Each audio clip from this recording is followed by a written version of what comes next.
Hello, you golfing legends, and welcome back to another episode of the Original Off Course. I'm your host, Dan Edwards, and joining me last minute this week is Mr. Josh Babbitt. You may find his work over on the THP anything. He's all over the place on social and on the forum. He happens to kind of run the place. Josh, welcome back, buddy. It's good to be here. It's been a while. It has been a minute. You've been dodging me, I think. I think so. Yeah, I try to. I mean, you're not busy, not like moving No. or PGA It's been a little show. bit of a chaotic last 6 months. Well, the cool part is I think the madness is kind of chilled out a little bit, but the excitement for THPers changes now because THP events schedule cycle, whatever you want to call it, is kind of like just about to really kick off. You guys just had a great event, and we've got one coming up together actually in a couple weeks, so that's pretty exciting. You have to and be then pumped. We hit the nuts and bolts of it with lots of them.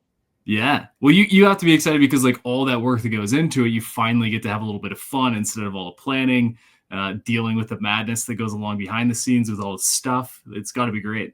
It is. And there's a level of fulfillment while also having a level that's really humbling that, we're getting ready, you and I, to go to an event where the people get there and they have a full bag of clubs waiting for them.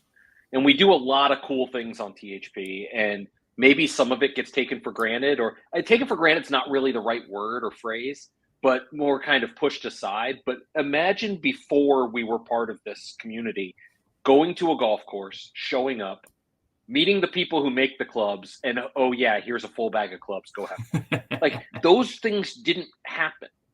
And I'm not going to be the person who takes credit for that. It's the work of our partners, but like it's pretty cool to sit back and take a look at.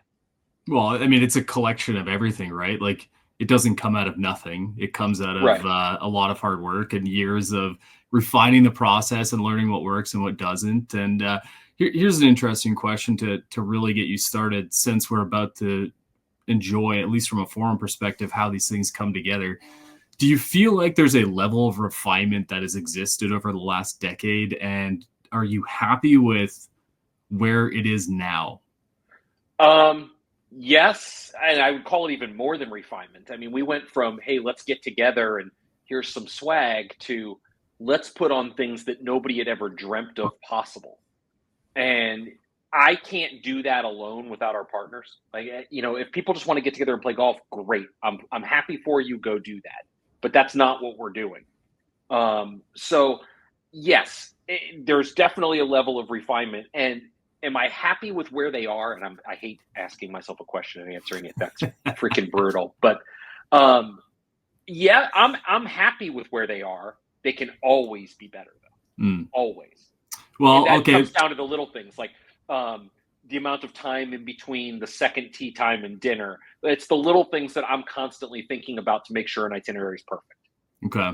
Well, let's put it on an easier stage for the answer, because I know you're never satisfied. I mean, always curious to get better, but 10 to 12 years ago, you're driving down a major highway in an RV going to an event in Ohio, of all places, to be cold and be entertained by the variety of skills that exist up here in the Midwest.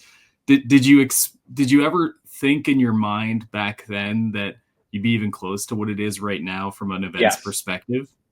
Yes, I not only thought it, I knew it. But part of that was because there was an evolution process of working with the partners we have about where we had to go. Did I think it would be as good as they are now? No. I mean, we're talking about next level golf courses, incredible equipment, people behind the brands, playing alongside them, and every one of them open book. You can find out anything you want. Like it. I never thought they would get to here already. Well, let's talk about the first one that's already gone down. It was with Titleist. It was a ball event, and the guys got to actually go through their fitting. It sounds like, based on what I was reading, you were getting double fitted at the time from a forum member, as well as one of the brilliant minds at Titleist. But the guys kind of got everything. They got that firsthand experience with those who are directly involved in the brand itself. They got a fitting on an unbelievably cool range at Briggs Ranch. They got hats that will not be released to the public. Just like one of those little things that you think about, like, that is so cool that they'll always have this little tiny piece that no one Yeah. else will get to have alongside all these other things that are going on. And then, oh, hey, by the way, you're also going to get to play some pretty sick golf and eat some good food that I was not jealous at all of. So that's fine. As I sit at home and eat a hot dog and some potato chips for lunch. You guys are. I mean, you're in Ohio. I pretty much just assumed you guys drank ranch for each meal. Yeah, you do assume I eat tendies and ranch a lot. I don't remember the last time I have, but I understand it. It's a safe meal. Might be the safest travel meal on the planet. There's nothing safe about chicken tenders and ranch. Really? There's nothing safe about that. I feel like anything that's deep fried. Really? I'm gonna run that back a little bit. Yeah. You go to any menu aside from ordering like a peanut butter sandwich. What is safer than something that they throw in a fryer? Pretty much literally everything. Really? Yeah. I'm not convinced. We've Not had surprised. this debate many times before. Yes, of all the things we don't align with, we are like X store away from each other on food takes. Yes. So that's not entirely good. But either way, it seemed like a really fun event. Titleist is a super fun partner to have, and they've done a number of them with us. What was that like firsthand with the guys? Especially, they have these balls, and what's cool about Briggs Ranch, if you're not familiar, those who are listening in, is they have this great driving range, but then right adjacent to it is a significant short game area with, I think you can chip up to like 75, 100 yards if you really wanted to. I guess it's not a chip, it's a full shot. And then they have this crazy deep bunker. So you take this fitting of like, are you a Pro V1 guy? Are you Pro V1X? That you have that option. And they're like, okay, by the way, now take these balls over to the practice area and see what you're getting around the green. That must have been really cool for the guys. Yeah, in the planning of this, and all praise goes to Jacqueline Duncan for those who have been to an event and been with her. They know her. She takes this stuff pretty seriously. It started with the people from Titleist who were going to be there. And it was very important that we had a professional ball fitter, a tour level ball fitter.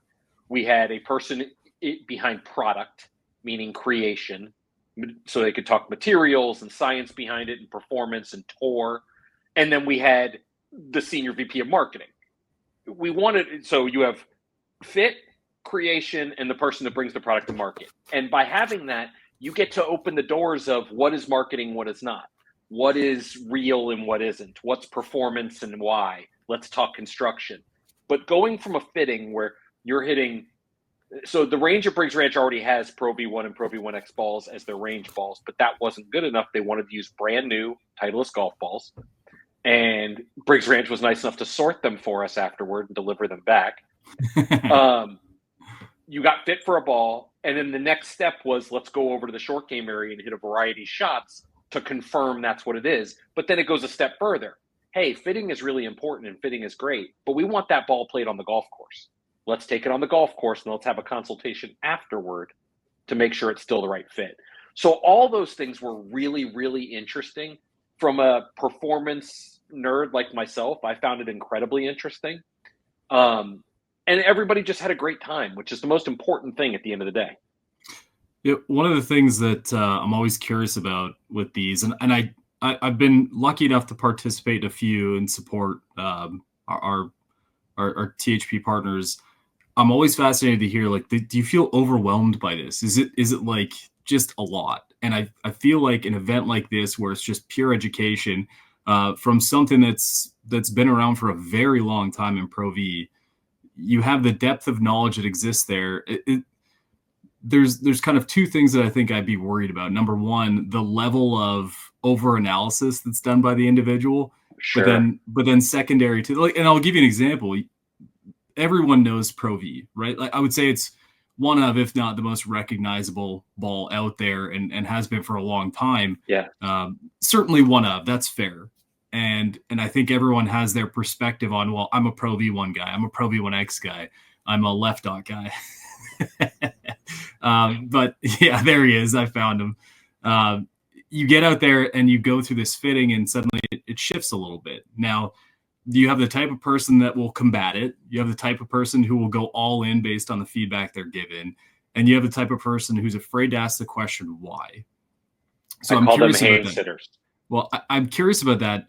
I know it's encouraged to ask these questions, but how often do you see someone who's just overwhelmed by the process and is just really afraid to dive in? And how often do you have someone who just asks way too many questions and drives a little crazy? Um, I think there's a little bit of both at every one, and we try not to have that. We try to. I don't think we have too many hand sitters in general. I do think there's a level of, man, I don't want to say something stupid, and they shouldn't be that way. But I think it's natural feeling that you're around experts. You don't want to embarrass yourself, and I think that's totally natural. So I take it upon myself to ask questions that they may not ask but want to know. Um, the overanalysis person, I think, is definitely there, especially not as much in balls because I think most people are pretty stupid about golf balls. Um, they know enough to be about dangerous, and I made the comment about bro science multiple times in the golf ball thing. Oh, I only play urethane. I only play this many layers. You're an idiot. Um, but I think that there's a level of overanalysis that'll take place, but it usually, from our audience anyway, comes from a good place. It's coming from the heart where they want to be educated because they know they're going to go back to our forum and get questions from others, and they want to share the right information. Yeah, one of the things I noticed was the amount of effort that was coming back to the forum from all these crazy pieces of insight. And I have a question for you specifically, because you have a habit of being relatively strong at being able to provide the feedback to the forum through the event threads where these companies give this great information, but I don't want to say it's lost on the participants, but it's in that room, and unless you bring it to the forum or someone brings it to the forum, we sort of miss out on that. So Yeah. one of the things I noticed was there was an awful lot of subtle tidbits or little bits of information you were lobbing at us all the way through the event. Yeah. Was there one piece that really stood out to you that you enjoyed bringing over? There's a lot of them. But the one that I will tell me that stood out is one I didn't share Okay. because I hadn't figured out the best way to share it yet, which was we have an assumption as golfers about golf balls, and we'll call them the marginally educated. And I don't mean that as a demeaning way, even though it might sound that way. That's not how it's meant. What I mean by that is you play golf, you probably read THP, you follow different websites on social media and things like that. And so hey, I only play a urethane covered ball. I like a firm compression ball because that means it's faster and spinnier, and I need those things. What if you found out tomorrow that that's not a black and white thing? What if you found out that, for your game, swinging a two-piece, three-piece Sirlin ionomer covered, easy for me to say, covered golf ball would spin just as much as the Pro V1X, and you found out from Titleist, so they're saving you money in that aspect.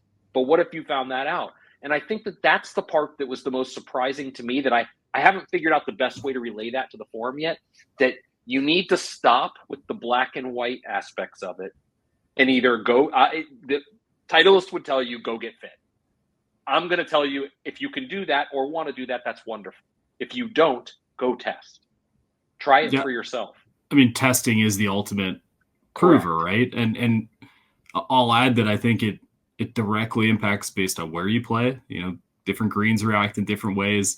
If you play in the same place all the time, just like wedges, you might not necessarily need the same ball reaction on the green, or even in the fairway for that matter. If you're playing fast and firm, that's one thing. If you're playing soft, then it's a totally different experience from how the ball interacts. So, the idea that it's one for everywhere or one for every person, like, I think there should be a bit of wiggle room there.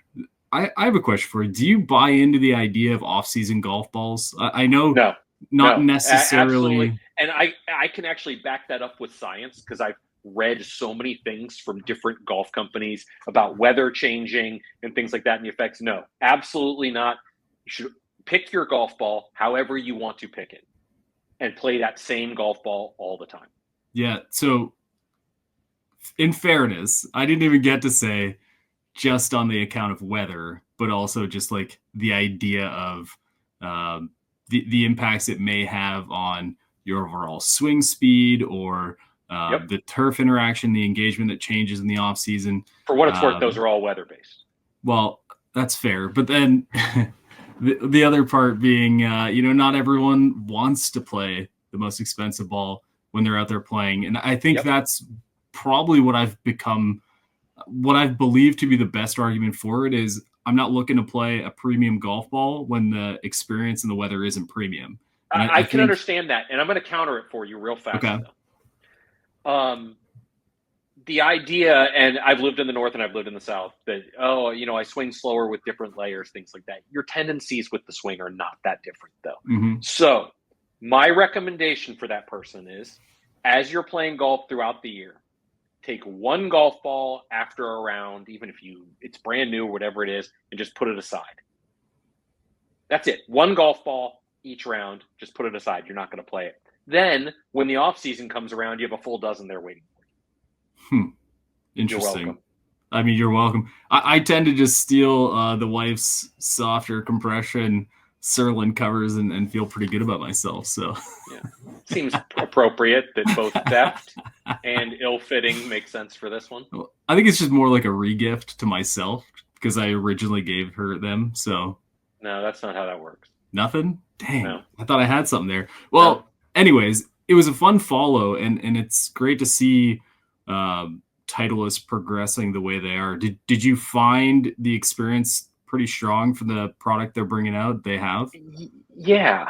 I haven't been a Titleist golf ball person. I'm not against Titleist golf balls. I've played them, but I was fit for a different model. And, the product is really strong. The people behind the product are really strong. But, we've talked about this before on the show, which is I tend to get a little bit excited when the people are excited, because sometimes you can tell a difference. And you've been in those rooms before, where they're talking about a product and you can see the genuine excitement. That's the case for Jeremy and Frederick. They were genuinely excited about this product. I actually love those moments. I'll tell you when I don't is when they're talking about the following year that I don't even get to see. That's what makes me mad. We got a couple of friends in the industry who are quite guilty of that. But yes, I see it from fitters as well. When they have new product, if you guys see me ducking down, it's because I'm dog sitting right now and he's jumping on me. I got dogs barking in the background. It just means we're good people, Josh. It's fine. Yes. Not just the people from the company, but even the fitters who are working with it. When you can get a sense from them, you could get a feeling that they're genuinely eager to talk about product. Something good's happening, and it's hard to fake that. Yeah, and I'll use an example that's a different brand. Switching gears. We're working with a lady at Srixon by the name of Amber Lynn, and I've met her on one or two occasions, and she's going to be the person who's coming to our Srixon event. The genuine excitement she has for this event right now behind the scenes makes me so excited to get there and host it. It's incredible. Awesome. And like you, when there's this genuine excitement about a product, I just get excited. I'm still a golf nerd at heart. So I think that's amazing. One of the things that is curious to me there, I feel like Srixon has a bit of an identity of having a difficult time getting clubs connected to a significant number of people, at least in my region. You obviously being the head of the THP have allowed people to come together and engage and provide feedback on product that some folks might not necessarily have locally or get to experience and create that excitement for it. So when it comes to, and we don't even need to use Srixon as an example here, I think Zexio would be a really curious example because there was that big trend with that for a while. But the idea that we can bring this conversation to the forefront on these products, which I'm expecting to be very high quality based on the last couple iterations, and be able to drive that conversation on the forum that has to feel good. And does this give you a different sort of feeling coming out like that with an event? It does. Let me rewind a number of years. It's not forgotten on me that THP as a website launched Srixon as a product.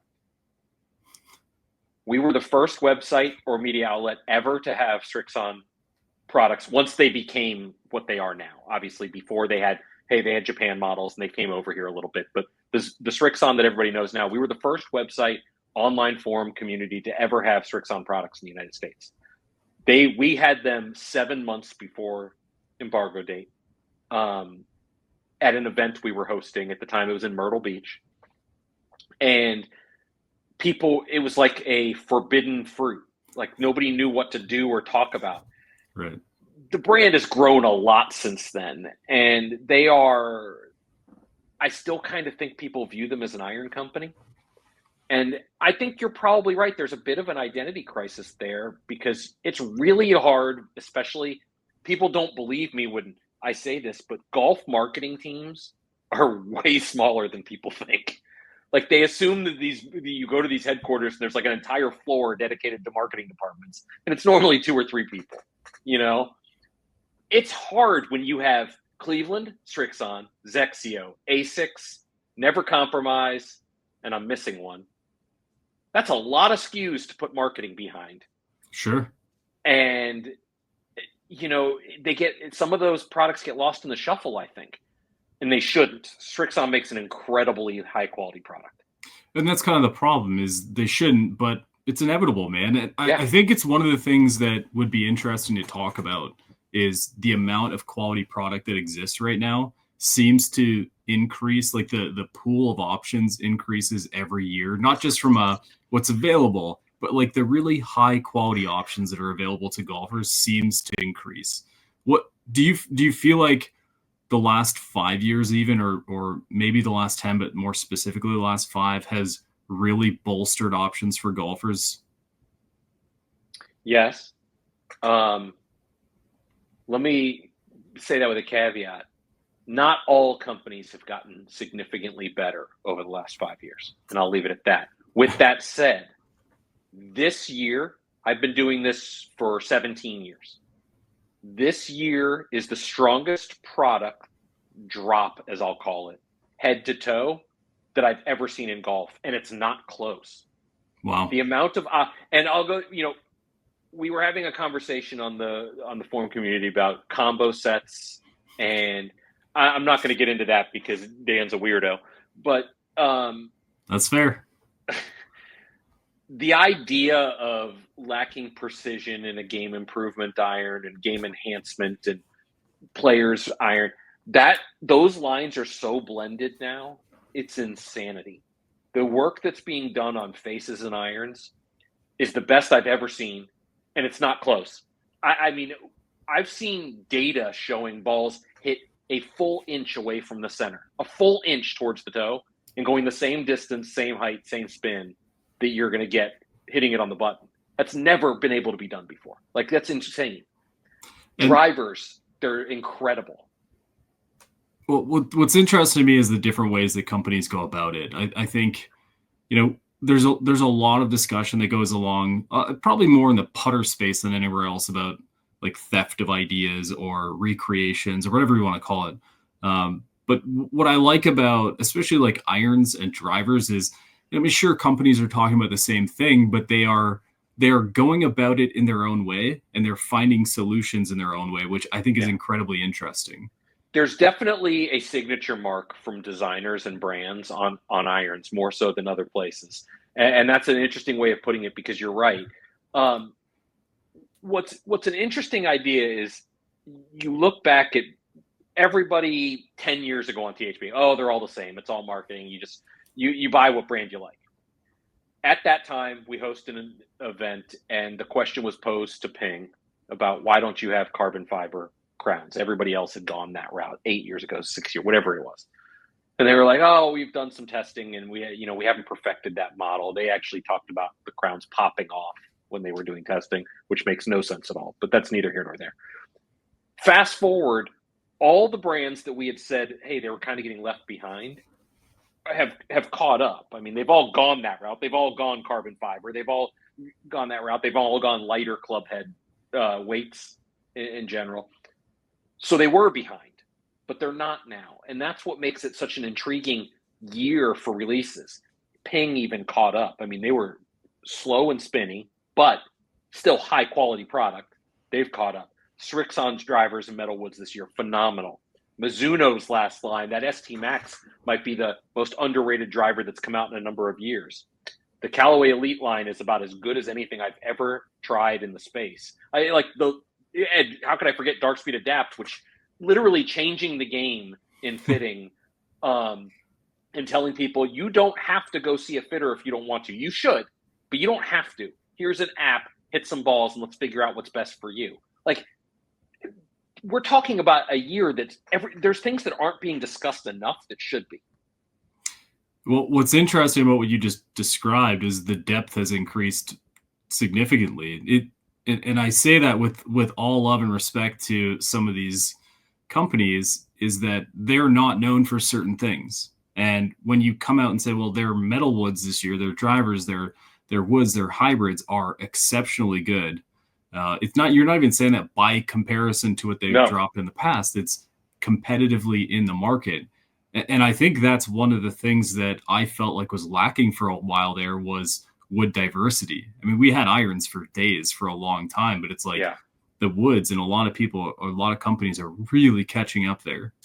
Yeah. We just tested one recently from Torridge, the Exotics, the latest line. I couldn't believe how good that driver was. It also cost half as much as what every other driver does, brand new, for what it's worth. There are a lot of options, but here's the part that I just love this year more than anything. If you have a brand you love, they have a driver for you. You don't have to say, oh, well, I need to test it. If you like a brand, if you're affiliated with a brand in some way, emotionally attached somehow, they have a product for you. You're not giving up a sacrifice. Are there products out there that are better than others? Yes. Like, it's not even close.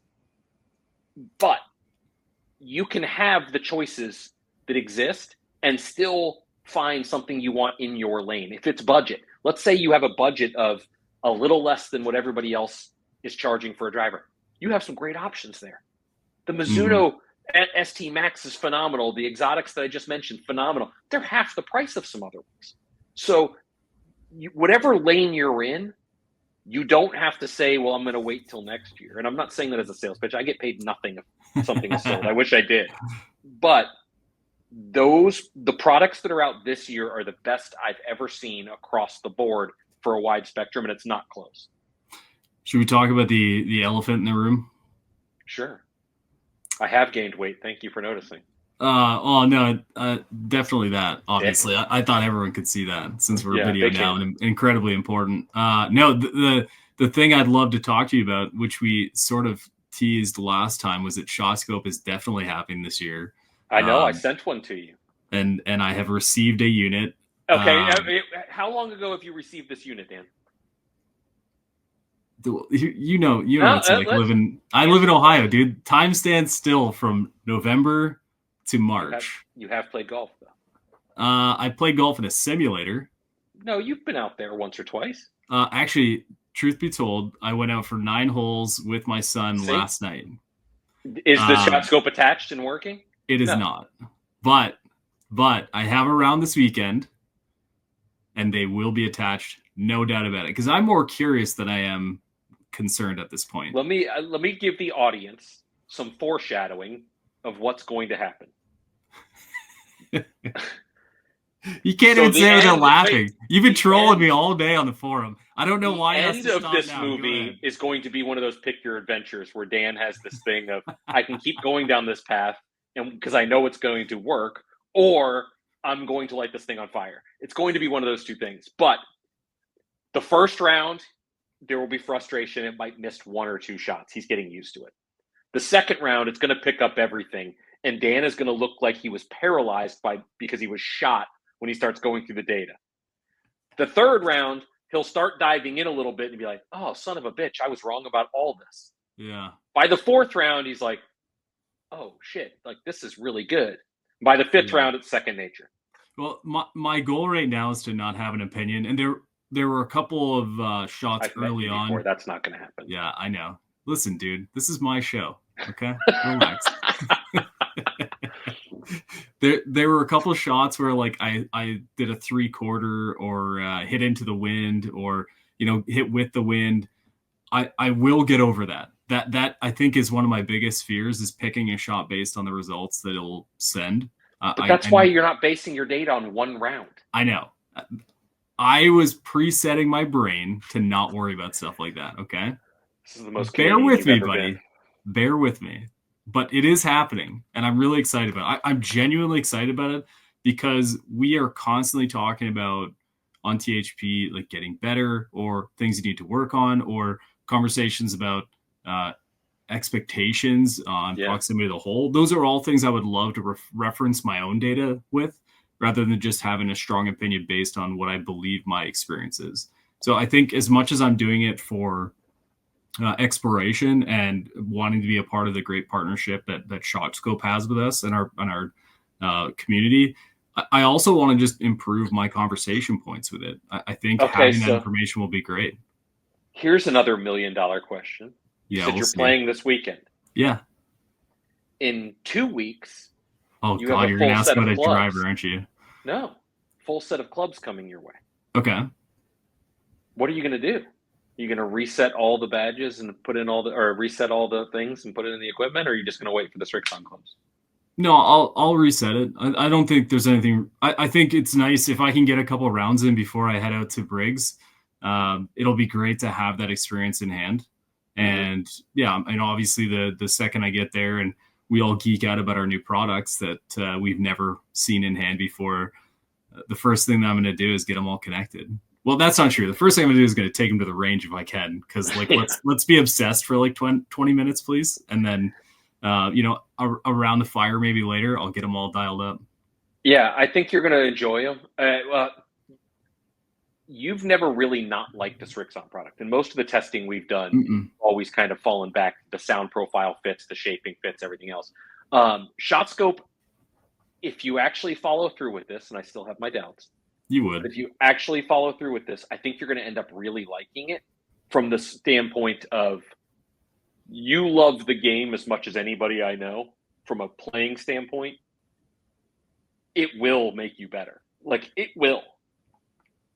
We're fortunate on the THP forum. We have a direct connection with the people at ShotScope that if you say, listen, here's my data, what can I work on here? You're going to get an answer from the people who are not only pretty good at golf, but also understand this data better than anybody. So it's not even anecdotal either. I mean, we have the ShotScope, the data experience, which is unreal, and they go through and provide like line level detail for each participant, which is a wild ride for anyone who's involved. But that's not even what I'm going to reference here because it kind of just sounds like we're obsessing over the product and saying like, oh, hey, they're on the forum, whatever. So I started a thread this past week, which created a lot of buzz on a Saturday night about what matters more, your tee game and approach game or your wedge game, like greenside wedge game and putting, and like kind of like that chicken or the egg type of conversation. And by the time I woke up, I think on Sunday or Monday, Gavin at ShotScope came in and offered up possibly looking into it from a data perspective, which I thought was awesome. So, and I who can knows tell what. you that the Skyfisters were out in full force to disagree with everything that the data points at. Like, it's never ending. Well, I just think it's great that we have that access, but then they Agreed. also really make that connection. So, we'll see what comes of that. Can I But tell you a funny story about the data experience coming up since it's coming up really soon? I mean, I guess so. Yeah. So, for those that don't know, Gavin and Jen, they come from Scotland to play in this with THPers. They're pretty good at golf. Jen's a professional. She won last year. The whole forum was cheering her on. Gavin Deere was one of the best players in the world, played in the Walker Cup, did all those things. Well, we had a newer member who I don't think had any idea who Gavin was. And he's on the plus handicap side, literally like throwing daggers before he got in or right when he got in about, I'm taking him down. I can't wait to meet you back there at the tips, blah, blah, blah. And I think he looked it up because like the backpedaling is Rory level. It's phenomenal. Poor Gavin comes in, he never even plays golf, shows up one time a year, does things that shouldn't be done to a golf ball.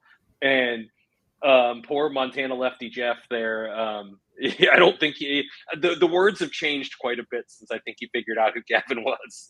But he's on my Remind me, team, and I want to win.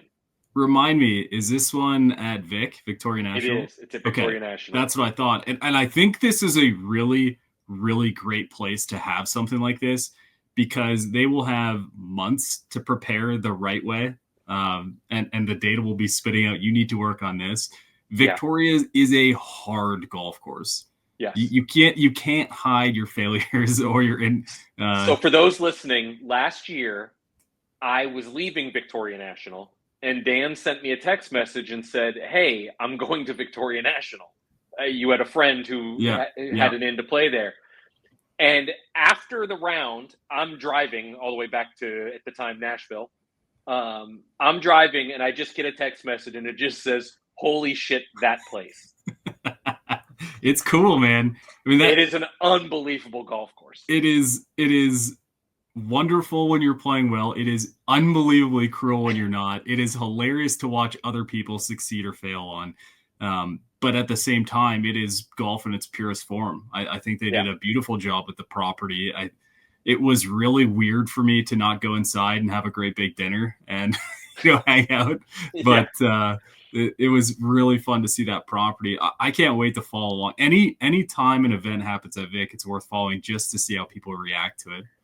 And the property can play very differently from how they cut the rough. If the rough is low, which it will be for the data experience, I have a feeling. That's too bad. Sad trombone, I know. It can be playable. If it's really high, I've watched scratch golfers shoot 85 there. Yeah. Well, it happens quickly. I mean, you take one risk, you hit one bad shot, and your round starts to spiral really fast. And it does ease you into it too, because holes 1, 2, and 3 aren't really all that difficult. Yeah, no, I think you're right. They can be. Well, when you get up on 2, when we played 2, we played 18 and then another 9. We got up on the second 9 on number 2, and there was a guy in a kayak in the water to the left. And we're all looking at this guy like, does he know? Does he have any idea how dangerous this is? So for those that don't know, hole number 2, number 1 is not really, it's pretty much straightforward. Number 2 is it's straight hole with water down the entire left, trouble on the right, and a little bit, you probably have 140 yards to clear to actually reach the fairway. But it's technically, for long hitters, a drivable par 4. It's probably 305 yards or so. Safety play is something out to the middle, cut a bunch out there to have a good full shot over a really, especially if the pin's on the right side, which is a brutal bunker. You're kind of playing for position off the tee, but it kind of sits up. You're up, and then down way below is this water that is just menacing off to the left. It encourages you to hit right, which of course there's trouble right on the fairway. I've watched some big numbers on that hole. If you're listening to this and not seeing video, I urge you to go look up Victoria National hole 2. It's a pretty cool golf hole. One of my favorites on the entire property because I've made multiple birdies on that hole, but I also had a 10. Well, the point I was going to say about that hole is things changed a lot when there was someone in play in the water off to our left. The mental game there has to be strong. And if it's not, you're going to struggle. Is there a hole out there? I feel like we talked about this maybe last year, but I think the most memorable hole for me there, the one I'd love to go back and play again, was 17. I just really loved the way it set up off the tee. They kind of hit up to the green that almost had a linksy overseas vibe, and then you get to see the whole golf course when you're done with it. I thought that was really cool. So, true story, none of my matches have gone to 17. Win or lose. Or lose. Hold on. Win or lose. I've never played 17 or 18 in competition. I have played them before. 2 is my favorite hole on the property for exactly what we were discussing about. But the last 4 holes, the gauntlet, as they call it, are... I mean, I've literally watched somebody take the net max, which for us in our events is triple bogey, on all 4 holes because they're not even sniffing the green at that point. Yeah. There's trouble everywhere on those holes. 15 is brutal. 14 is brutal, really. 13 has a comfort station. You need the comfort station to finish your round at that point. Oh, man. Dang it. I was just going to ask you something, and I totally... I got it. So you've played these... This is riveting. Thank you. Don't forget to like, comment, and subscribe. Yeah, pound that like button or whatever they say. So a lot of these events come with multiple rounds. I would say all of them come with multiple rounds. How many times have you seen, Vic specifically, someone like no brain it on the first one, like dead brain, kind of get through it, not realizing all the challenges, kind of like skidding by, and then they go it a second time and just get mauled by it because they know it's there? I don't think I've seen it yet, because I think when you're coming to a property like this, you've already looked it up and you're already a little weird. Okay. But you know what I'm talking about, though, right? Yeah. I mean, this is a story. There was a gentleman by the name of Britt from Mizuno who was with us at one of these there, and he's a really, really good player. And he kind of tried to bomb and gouge his way around the course. To give you an example, on 2, he hit into the water and then drove the green and made the putt for par. So he tried to play it that way. Okay. And I think through the first 4 or 5 holes, you can kind of do that. But then the course just sets up and starts eating your lunch. I mean, 9 is just a bear of a golf hole if you're not safe off the tee. It's just a bear of a golf hole. I think the problem with a couple of those holes in the front 9 is they are close enough to where you're really curious as to how far you can take your driver and how much you can push it. I mean, there are at least 3 holes in that golf course I can think of that encourage you to be stupid. But 9 is a great example, because even if you roast 2 of them and you're up front, it's not an easy shot from there. Like, getting it into the belly is not a good play. Nope. Like, if you hit that long at all, like that touch shot, you're in the water. Yeah, so, we are heading there for a few events this year, a handful actually, and there are going to be some extremely large numbers there. and listen, I'm here for it. As long as they have fun, I'm good with it. But there's going to be some large numbers. And I'll be on the forum heckling the entire time. Yes. So yes, you will be. Certainly encouraging, but heckling as well. Yeah. Fun show today, buddy. It's nice to get you on. You need to stop being a stranger on here. Yeah, I'll come on. You just have to invite me. I've never invited. Like normally, I know we lean on the guest to be the big draw, but who do they pick when it's just you and me? Yeah, that's true.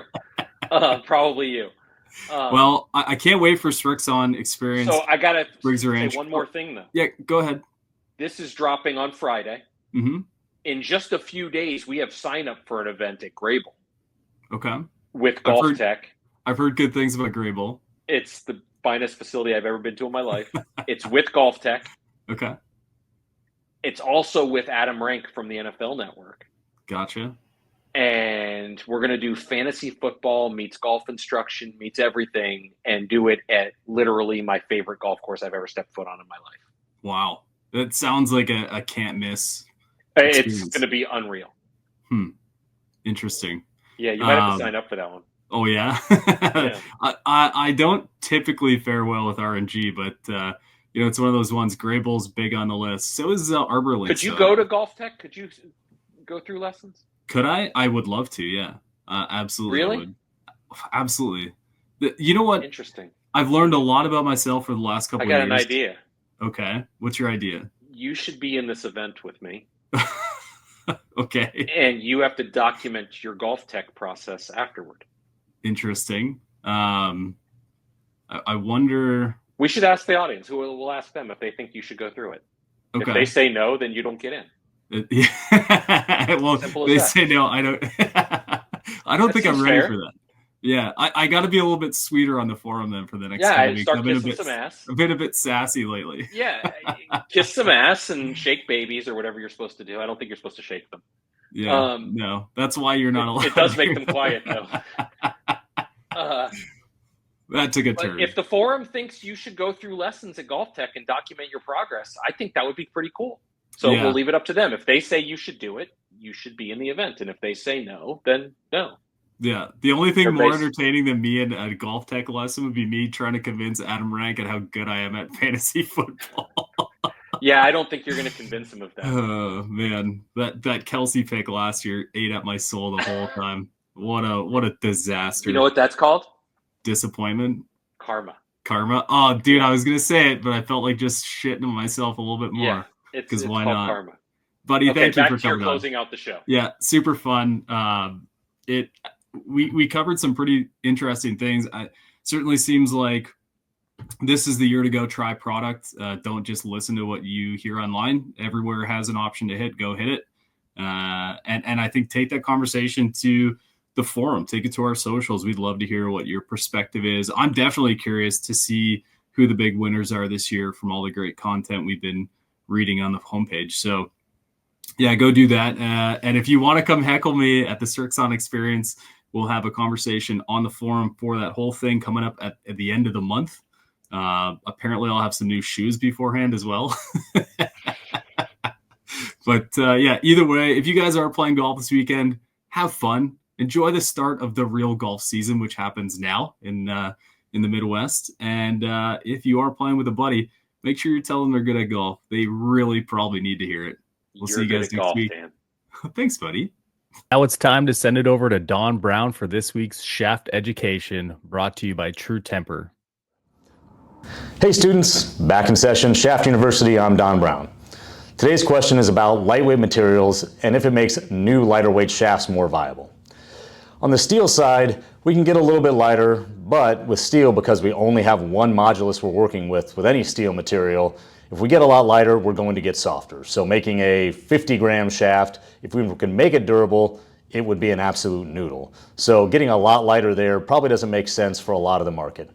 Graphite's a completely different story. With all the different modulus graphite fibers we have, we can start going lighter. Now currently, a lot of the lightweight shafts are made with very, very stiff graphite fibers to get the stiffness up. The problem is those aren't always the most durable fibers. So while we can make a 30-gram shaft that might be good for a slower swing speed, making a 30-gram shaft that's low torque and very stiff for a tour type swing, that shaft probably is not going to stay in one piece. And as we all know, the first lesson of graphite shaft design is make sure the shaft stays in one piece. Stay tuned for more answers to your questions.